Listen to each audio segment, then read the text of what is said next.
Hey, what is up? Welcome to this episode of the Entrepreneur to Entrepreneur podcast. As always, I'm your host, Brian Lofermento, and holy cow, I know I'm excited for every single episode, but today's guest already, even just his energy gets me so excited because this is someone who not only are we all going to be wowed at what he's built and put into the world and the wonderful world of data and analytics to actually drive us forward. But this is someone who I'm convinced his energy is equally excitable as mine is when it comes to just all things entrepreneurship and even broader than that, all things possibilities. This is a dreamer and a doer. So let me introduce you to today's guest. His name is Arjun Bidesi. Arjun is a visionary analytics leader. He's a tireless problem solver and the entrepreneurial mind behind Orcana.ai. Wait until you hear about what he's built and put into the world. With over 15 years of experience transforming data into powerful business strategies, Arjun has helped companies unlock over $600 million in incremental revenue by rethinking how data drives decisions. His journey spans industries like telecom, SaaS, and pharmaceuticals, where he's led teams to solve high-stakes challenges from predicting customer churn to optimizing over $300 million in marketing spend. With a master's in operations research from UC Berkeley and an MBA from one of India's top schools, Arjun combines technical brilliance with a deep understanding of business needs. Now, this is going to be a fun one because I am so excited personally to hear more about all the wonderful ways that his company and his tool that he's created and launched into the world, Orcana.ai, is changing the game because their mission is to make analytics effortless and impactful for business leaders, turning complex data into clear, actionable insights that drive growth. So I think that's a perfect primer. I'm not going to say anything else. Let's dive straight into my interview with Arjun Bidesi.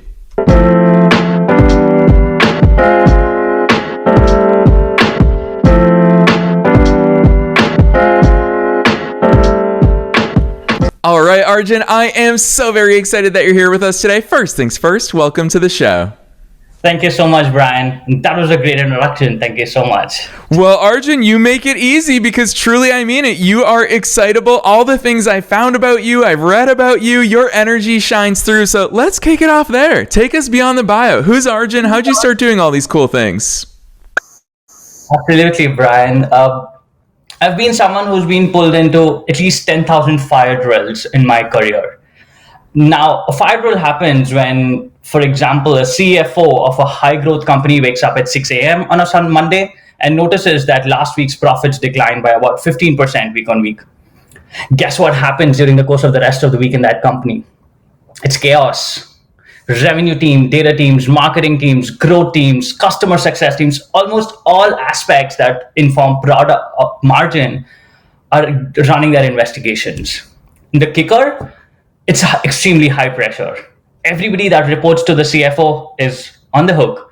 Everybody CFO reports to CEO's set board are on the hook.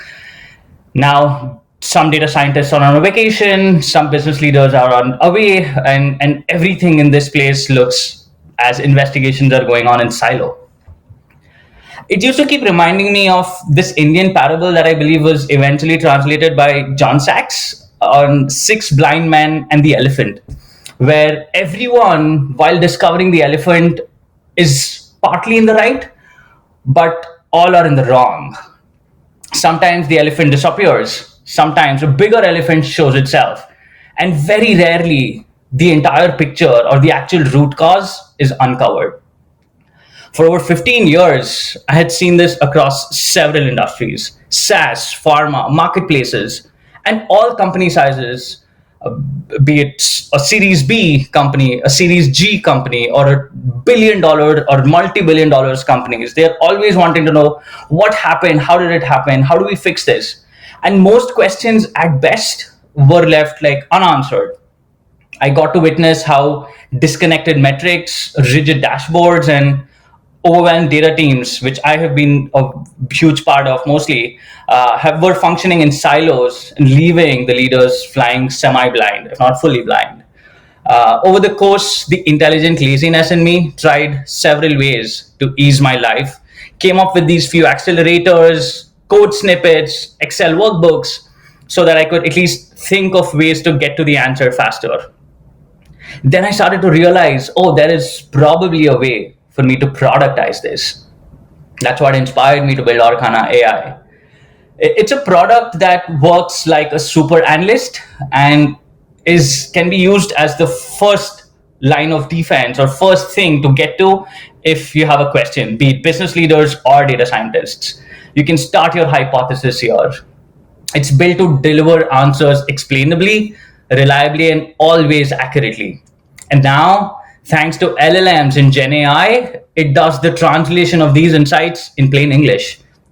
Net net, Orcana empowers leaders to stop guessing and start winning. The goal is to reduce chaos, convert that into clarity every single time. Yes, I love that overview, Arjun, especially because it fits in so nicely with your backstory of putting so many fires out in your career and talk about organizing the chaos. Arjun, I'm going to publicly call this out. I've been so excited to have this conversation because typically we don't go this early on into a guest's business, but I think that your business so clearly illustrates not only the problem, but for sure it is the solution in so many ways. I'm personally excited to go deeper into this world because here's what I really want to publicly praise you guys for is that I've never seen a solution so clearly paint the image of the gap that it fills. So on your website, as soon as people get to your website, they can see a real life use case of asking Orcana, why did revenue drop last week? And that's a real tangible business question. We don't have to understand data. We don't have to understand AI. We don't have to understand analytics. We all understand in English how to ask, why did revenue drop last week? Walk us through that use case. Let's roll with that for a little bit. Walk us through how Orcana or data or AI or all of the above makes sense of these real life problems to give real life insights and solutions. Absolutely, Brian. It dabbles into a little bit of what I have gathered over the last 15 years. While people look at metrics or their business in the orgs they kind of own, with so much of experience across so many industries, I've started to look at companies as a machine that has a whole lot of gears. Each of these gears is a metric of its own, and they're interrelated. A revenue metric is impacted by a churn metric, also impacted by a spend metric, is impacted by engagement metrics, so on and so forth. So I have now started to really intuitively build models that can trickle down a complete business or an org into organization into a whole lot of these metrics that function within each other's dependencies. The best part about this, setting this up as a framework or a web-like feature map for a given company, is it's going to function in a very thorough and robust manner when a question comes to mind. Because when you say, why did your revenue decrease? There may be so many reasons for it. Maybe you spent a little less. Maybe the revenue data is incorrect. There are yet a bunch of affiliate channels that are supposed to convert and share their revenue or share those numbers as to how they look like. Maybe there was a storm somewhere. Maybe this happens every Monday of the first Monday of the month. Maybe if there is a holiday like a Labor Day weekend, etc. Right. So there are so many things that happen, and trying to uncover this, if left to people, especially under high pressure, you want to look at the first thing that kind of shows the answer and says, you know what, I started to see this is what it may look like, and we just probably start solving for it. But with Orana, it does this diligence and with all of explainability 100% of the times. It doesn't leave any stone unturned. It says, all right, revenue decrease, did spend change? If yes, how much? Did revenue come in higher or lower? Are all the data sources that come in for revenue change the most? Come in accurately? Did some of them change? So it tries to understand right from saying, did revenue change? If revenue change, was it from the current customer or from the new customers? If it was from the new customers, were they because of acquisitions that happened fewer or conversions that happened fewer? Now, if acquisitions were fewer, did Meta bring in fewer leads, or Facebook or TikTok bring in fewer leads, so on and so forth? So given this metric map and the way we've set up the analytics engine, which is like the proprietary engine for our product, it just helps you uncover with a simple questions to it does all of this math like a very diligent, super fast analyst, brings up that answer to say, here is what are the three things that seem to have changed the most. Do you want to double click into one of these and uncover what could be the next level of root cause that you'd want to learn? That's how it kind of really helps expedite from questions to insights in a very reliable and explainable manner. Yes, gosh, Arjun, so much to unpack from that. Obviously, it's very powerful. What I'm thinking as I'm hearing you talk about this is I'm thinking, well, we all know that big businesses have data departments. A lot of us, our first hire might be as a virtual assistant or a marketing department. But the truth is, we now have an analytics department at our fingertips through what you've built with Orcana. And that's so cool to be able to onboard an employee, so to speak, that is powered by technology, powered by AI, powered by all the data things that you just shared with us. So my first question is, when I hear you talk about these different data sources, I want to unleash in all of my businesses, Arjun. So you and I are going to talk about this off the air. But with that in mind, where does it live? How does it obtain all of these different things? Because I'll just transparently tell you this. I was a math tutor in college, and I love regression analysis because you can have as many variables as you want. And there's no way the human mind can make sense of multivariate regressions, but that's what technology, and especially now we live in the AI era, that's what it can do. I don't know how to make sense of all these different components of my businesses. You listed social media, you talk about paid ads, you talk about traffic to our website. There's so many different things. Where does Orcana live? How does it plug into all of these data sources? How do we get it to have that overview of our entire business? Absolutely. It just needs a pipeline to pull in this data. It either pulls it in directly from the Meta's API, TikTok's API, Stripe's API for any revenue information or billing information, so on and so forth, or it can connect to your data warehouse as it sits today. Because a whole lot of these reports that big, large companies, for example, that have these marketing dashboards or this revenue operations dashboards, have a reporting layer where all of these metrics are kind of defined. But business users are not really well trained to go beyond the reporting layer to say, hey, can I get a double click and why did this change? So on and so forth.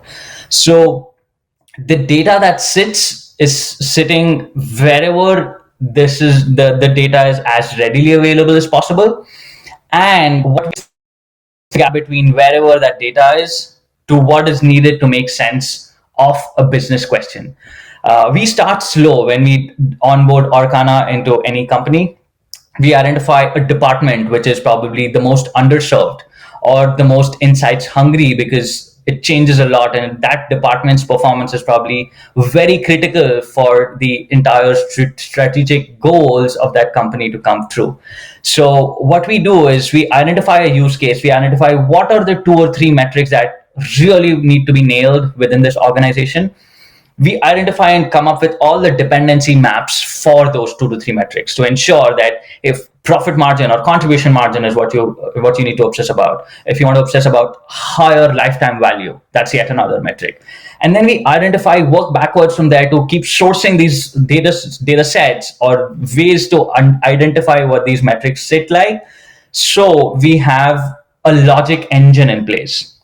Because LLMs surely can do the natural language understanding, but there needs to be a well-defined and a reproducible logic that then goes and keeps these analytics very quick and robust. So we start from a use case, we identify what are these metrics that seem like dependencies, we test the levels of dependencies, identify what's the best, most processed data source. If processed, great. If not, we directly hook up to the APIs of the world. And then the process is up and running. Think about it as a process which makes you emulate a finance analyst or a marketing analyst, a growth analyst. And that's how we start. We start with picking one department, picking a few set of use cases where we think they are the most underserved and the companies like really want to solve for that. And then that's it. We just land and expand based on you proving our use case and value.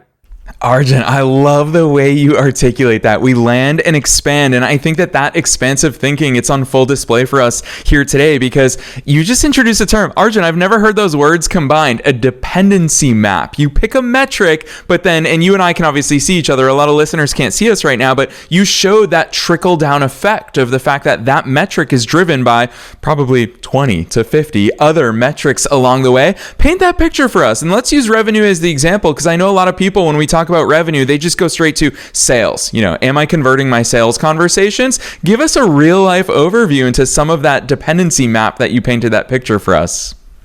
Absolutely, Brian. I love this. I live and breathe this, and I see so much of excitement when I translate a metric like revenue into a meaningful set of things that business users can actually control and really diagnose and improve.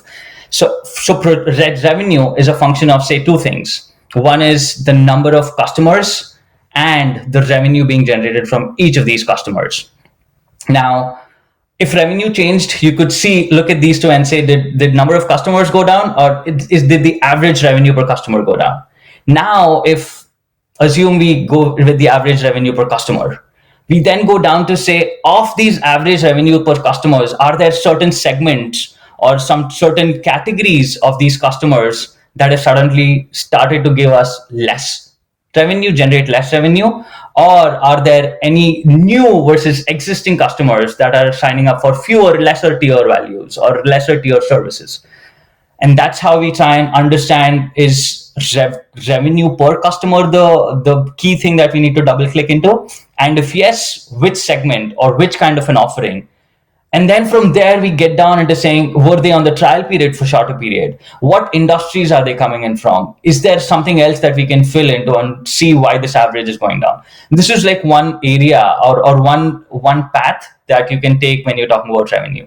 Similarly, you check out the other path, which is customers. Now, did customers decrease? If yes, did more people churn, or did fewer new ones come in? And if the fewer new ones come in, did they come in from inbound sales, outbound sales? Were there any other aspects about these customers that really ensured that the dip happened for a particular industry or a particular geography where customers were usually coming in at quite a healthy rate, but suddenly you don't see something? So that way you're able to break revenue into two parts, now break customers into another 2, 3, 4 parts, break each of these into a few more parts. And you keep going as deeper as possible as long as data allows. And that's where we say, you give us the most granular data that you want, and you will exactly be able to pinpoint to say, you know what, this campaign at Meta, where we gave $100 voucher, brought in a lot of customers, but because the value was so much, even the low intent ones came in, used up that $100, but never converted. So your revenue did not really show that healthy metric eventually, because that campaign of you using $100 voucher was not the profit maximizing one. And this usually would have taken a week, several weeks, or sometimes this never gets uncovered. But because this map exists and we know Orcana is always going through each of these details to uncover what moved the most, it brings this up with a series of questions so that you then know there is something on the Meta campaign side that you need to fix the next time you roll out a promotional offer, for example.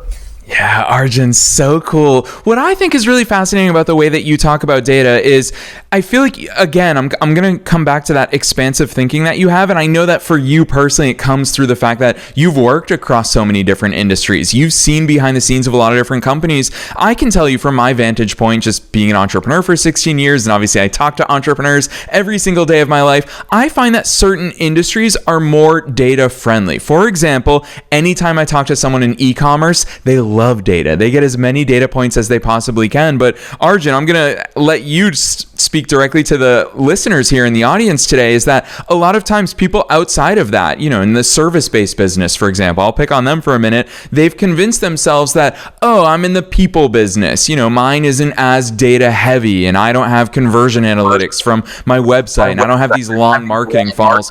What's your response to those people who think that their industry or business model is different? Uh, that's a great question, Brian. And this is something that we sometimes dabble with. Thankfully, this has become less of a problem of late because people have gotten used to, hey, it's important data wise. But this is how I explain it, right? My first thing is you cannot improve something you can't measure. Now, if you're in the world of business, you're there to feed mouths, you're there to create an impact, you're there to generate revenue. Now, if you're having a business that says, I don't want to increase my revenue, I'm okay if I keep declining my sales, I think that's an outlier. But in most cases, when you say, you know what, if you understand what's driving your revenue, you can figure out ways to double down on what's working, reduce the aspects about what's harming you. And naturally, you can probably, if not grow dramatically, serve so much better to your customers, serve so much better to your team members by giving them whatever advantages or like translating those profits across the world. So that's how I try and bring this up, saying let's everything can be measured, and once you learn how things can be measured, you can identify what drives these metrics, and then you can figure out ways to improve that.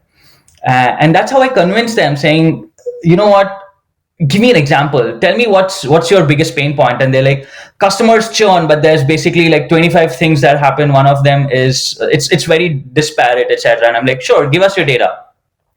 If you're running this business for 3 years, you have about 200 customers that probably churn. We're going to find patterns. We're going to find patterns that lead churn uh, events, because that churn happens like way before. You probably start reducing your product engagement. You start to down tier your service. We'll identify what's really happening here, and we can help you know that, you know what, there is something that is going to happen with these set of customers. If you don't want to lose revenue, you might as well just act upon it. And that really helps them understand that you're not only knowing what's happening or when is it going to happen, but how to counteract it. And if they ask me saying, hey, how do you counteract it, because that's also yet another very obvious question that comes in, saying, how do you even know what things are working? We like, that's data. We look at similar customers who are not churning. We're going to see what are they using, what are the various features about about your product or service that they are like really engaging with. And then we're going to recommend, saying, you know what, they are on the verge of churning, but these ones are still very loyal because they're using these features which they are not. Why don't you try and promote those features? So now you don't just know that, hey, churn is like very unpredictable. You know churn is predictable. Now you know what makes it predictable, and then you also know how to reverse that churn prediction. And then it just lights up a bulb, and they're like, let's get this started. And this is a very live example because we're doing this for a Series B tech company that having a huge problem with churn. And we were like, let's fix this for you. We're going to make it so automatic that the partner success teams will get just like alerts saying risk of churn. This is why they're churning. This is what you could do to get this right. Comes on your Slack and you have your to-do for that day or week. Yeah, Arjun, hearing you talk about this, it's very important, I think, in our conversation today to talk about the fact that we're not talking about data to make sense of the past. What I'm really hearing, and the fact that you come with real life examples is so cool, because what I'm hearing is that we're using the past, we're using data points that we can get our hands on, but we're using it to look towards the future and to make smarter strategic decisions and to change our actions. Cross that bridge for us. For listeners who have never operated this way, and it's so cool to hear that with a Series B company, you're the one who's the catalyst for them to start operating this way. For people who haven't used data in that way to make forward-looking decisions, we all do it at tax time, Arjun. We can't help but look at our old data when it comes to taxes, but talk to us about using it to make forward-looking decisions. What are examples of the different decisions that we can take and that we can make in our businesses thanks to all this work that you're doing and that Orcana can pump out for us? Absolutely, Brian. So the entire gamut of analytics can be bucketed into four key aspects. One is one is descriptive, which basically says just explain what really has happened. What happened? Where did it happen? Then there's diagnostic, which is why did it happen? What caused it? Then you move from that to uh, predictive, which is there a way for you to. Last is prescriptive, where you're like, now this is what you need to do to make sure this doesn't keep happening time and again. So it's a journey of change management that needs to come through, where we first establish confidence with saying, we can tell you always what happened, where it happened, when it happened. Once they're comfortable with knowing that and keeping a pulse of everything in the past, they would want to know the why. Once they're comfortable with the why, they would want to know, when will this happen in the future. We show that to them a couple of times, saying, you know what, if you would have onboarded Orcana 6 months ago, we could have predicted these 3 or 7 churns because this model was running this way. This is how it predicted. It did not see any of this data which already has happened. So we're able to like bridge that gap to say, if Orcana was on your system, you could know when these are churning. And then we go from there to saying, now that you're able to build that confidence that we are able to predict, we're able to use suggestions. We'll give you directional recommendations. We don't want to make it super prescriptive, because we want to make sure you have that room to make sense out of what we're saying. Use the ones which you're like actually jiving well with, and we use that as a feedback loop to bring that back in and say, yes, now they know, now Orcana knows how you want to take these actions, and go from there. So it's very rare that we can directly hit saying, you know what, there's this machine that knows it all because it has access to data that it can make sense of. You need to slowly unpeel the onion to say, look, this is what it can do. Sounds good, you can verify it. Now this is what it can do. Sounds good, you can verify it. And then they'll start to build that confidence. Yeah, that's so cool, Arjun. I love hearing you articulate these things. I'm going to put you on the spot here, and I'm going to publicly push you into, you need a webinar series on this stuff. You need all of it, because I want to share this with every single entrepreneur. And fortunately for you, I'm incentivized. I want everyone to hear this episode. So we're going to be on this shared mission to get this stuff out there, because I think it's so incredible the way you think about it. And it comes from not only your technical prowess and the fact that you've layered data on top of analytics, on top of AI, but the business, the strategic part of it that you're bringing to the table. This is such important work, and time is flying by, which is why I want those webinars from you, Arjun. But before we get there, and before I push you there, I do want to switch gears, because I've also been excited to talk to you today as a fellow entrepreneur as well, because I love the way you articulate the way that you feel and your attitude and your hopes and your dreams. I'll publicly reveal this, is that in our offline conversations, you've said that you call yourself a gravitationally free daydreamer. And I want you to share with our listeners what it means to work backwards, map out the miracles for all of your visioning. Arjun, the floor is yours. Invite us to daydream the way that you daydream. So, I'm a huge believer of you only have one life. You either make your peace with the reality, or you paint a picture that you want to live. It doesn't have to do anything with your reality, because you're then constraining your life. To me, there are times, and I say gravitationally free, I don't mean it should have any laws of motion. It does not need to have any laws of physics, or how are you going to fly from here to there. Like, if that's what you want to be, that's where you want to be. Paint a vivid picture of how would you be there, what would that look like, what would you feel. And that really gives me a lot of energy to then literally write it down, saying, you know what, this is what I'm doing. And the reason I say it's like a gravitationally free daydreamer is because 99, if not 100% of the friends I share this with, or peers I shared my dreams with, would be like, what are you even talking about? Like, are you serious? Like, come on. And I'm like, yeah, it's a dream. And for that to happen, there are these 10 things that need to happen. They're like, how is even one of them going to happen? Yeah, like, sure. Let's start with the first one. And then I've like just forced myself time and again every few years to paint a dream, work backwards, identify some miracles, and then go crazy working hard. To me, a second belief that I have is, all else equal, hard work, you can call hard work, smart work, a mix of all of those. If you're smart, you can figure out what hard work would mean. But all else equal, hard work can really help you get the edge you need. So I'm like, okay, I'm going to keep working really hard. I'm never going to stop dreaming. And it has paid off really well. Right, founding a robotics club back in my engineering times, when I was like a kind of above average student, and I had brilliant minds around, but I knew there was no robotics club, and I was like, let me like set that up. I did my homework over a vacation, came back. I put up a good marketing video. I said, hey, I'm building this club. Who wants to join? Very soon I saw a whole lot of these really intelligent people coming in and saying, yes, what do we want to build? How is it going to look like? And then I realized all I need to do is like dream big, chart out the execution plan, and then help everybody else like help me bring that dream to life. So yeah, I always give this suggestion when someone says, hey, I don't know what to do. I'm like, and I'm doing this so far. I was like, they're disconnected. Don't talk about what you're currently doing to figure out what you want to do. It's probably too much of being an optimist, but that's how I roll, I guess.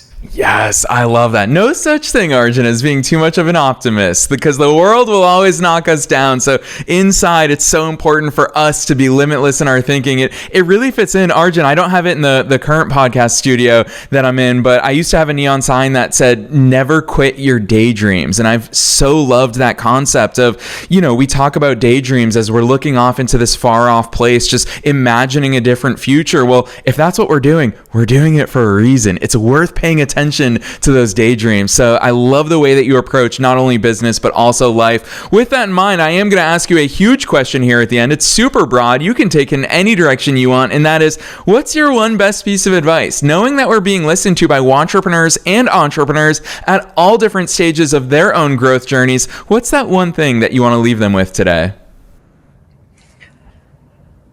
Never feel shy to bet on yourself. It's a journey of feeling insecure a whole lot of times, being punched in the face a whole lot of times, but it's a game of resilience and belief. Make sure you're not getting blindsided and not looking at data. It's very important to know, are you even in the right business? Do you have all the skills? Are you building the right product? Course correct. Surround yourself with the right set of people to meet the gaps that are there, but never miss a chance to take a bet on yourself, because unless you do that, nothing miraculous is going to happen. And I mean, what is life if not for looking for miracles to come your way? Yes. I love that advice, Arjun. It's so important for us, not just today, but every single day in our entrepreneurial journeys and just in our life journeys, is to have that growth mindset. So I love that advice for our listeners. Arjun, listeners will be very keen to go deeper into all the great work that you're doing, all the amazing possibilities that Orcana can unlock in their own businesses. So drop those links on us. Where should listeners go from here? Absolutely. Orcana.ai is the website. Feel free to videos, some context, schedule a demo link. If you want to reach out for a demo, you can directly email me at arjun@orcana.ai. If you want to discuss anything about what you heard, or if you want to double click or help me build more of what we are currently on the way of building, and I would be really, really happy to learn and hear from you. Yes, and listeners, you already know the drill. We're making it as easy as possible for you to find all of Arjun's links down below in the show notes, no matter where it is that you're tuning into today's episode. His link, very simply, is Orcana.ai, which, Arjun, we didn't even talk about your brand, but I love your brand, the way that you've integrated orcas, which is a brilliant species, the way that they team up together, the way that they hunt, the way that they strategize. It's so brilliantly fitted in with your brand and what it is that you're doing. So listeners, definitely check those links out down below in the show notes. Orcana.ai is the link. You can click right on through. Otherwise, Arjun, on behalf of myself and all the listeners worldwide, thanks so much for coming on the show today. Thank you so much for having me, Brian. It was a pleasure.